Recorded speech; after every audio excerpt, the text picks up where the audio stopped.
Is it going to be a splashy affair or a simple countryside gathering? Whatever your dreams for the perfect wedding, budgets will dictate just how grand your event will be. Joining us with more on how to make dollars stretch while setting expectations is Megan Papageorge, CEO and lead planner for Sweet Peach Planning. Welcome. Thank you. Thank you for having me. We're in the midst of wedding season, Yes. so a lot of people who are watching this are really planning for their upcoming wedding next year or even the year after that.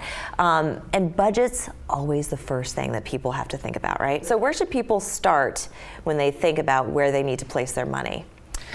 So it's really interesting. I like to say come up with an ours, a his, and a hers, or a hers and a hers, or a his and a his, but of each partner getting one thing that's super important to them. It's very interesting. I've done over 280 weddings. Wow. And one bride will say, hey, I'm wearing a smock from the vintage place down the street for $50. And one bride saying, I can't walk down the aisle without a $5,000 gown. Sure. So you have to really decide what is that one key factor. Is it the food? Is it the bar? Is it the music?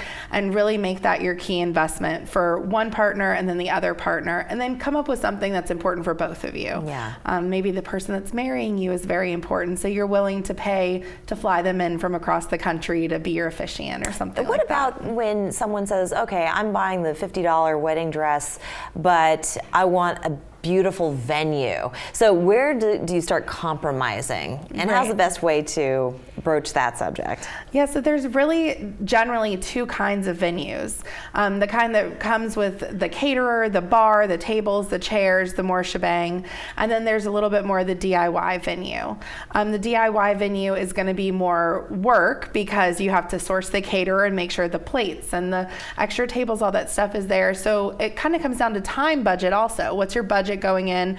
Do you work 60 hours a week already? You might not have the time budget to invest in a more DIY venue. So it would be smarter, and you can focus on your career more and choose a venue that already has those things included.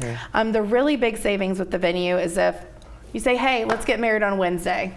You know, tell our friends and family a year in advance. We've been hearing about this. We've been hearing about people who are choosing these kind of off days to get married, which actually keep thousands of dollars in their pockets. Absolutely. And you get the pick of the litter with your vendors because everybody's available on a Wednesday. Yeah. You get better hotel rates if you want to do a hotel block or something like that. You mentioned DIY. What are some of the things that people should consider doing themselves to make their wedding special, memorable, but that they could pay someone else to do it, but they could actually save a lot of money if they did it themselves? Absolutely. So with my personal clients, I have a rule: no DIY within 2 weeks of your wedding. Okay. So anything you can do before then, making your own table numbers, doing the calligraphy on your own envelopes if that's important to you, building your own wedding website through the Knot or Minted to give information, any of that sort of stuff is wonderful. It's going to cut down time. It's going to make it more accessible for your guest.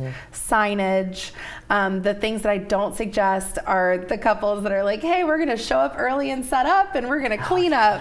No. You don't want to spend your time doing that? Absolutely not. Yeah. I can't even imagine with all the stress of showing up early and getting things set up and then getting yourself ready. Right. Okay. Photography. Very important because the photographs last you forever. The day lasts just 24 hours, but the photos last for a lifetime. So what do you recommend to save yet still get what you want out of a photographer? Absolutely. So one, choose a photographer that speaks to you the most. And my suggestion, there's three kind of types. You have a dark and moody, you have a light and airy, and a true to color. So make sure you're choosing somebody that already has your editing style so you don't have to pay more later on to kind of change the photos around. And then book somebody that you're really in love with, but you don't need them for 10 hours. There's like a misconception that you need every single thing professionally photographed. And I've never heard of a client putting their cake cutting picture on their wall. You know, they're not putting their garter toss on the mantle.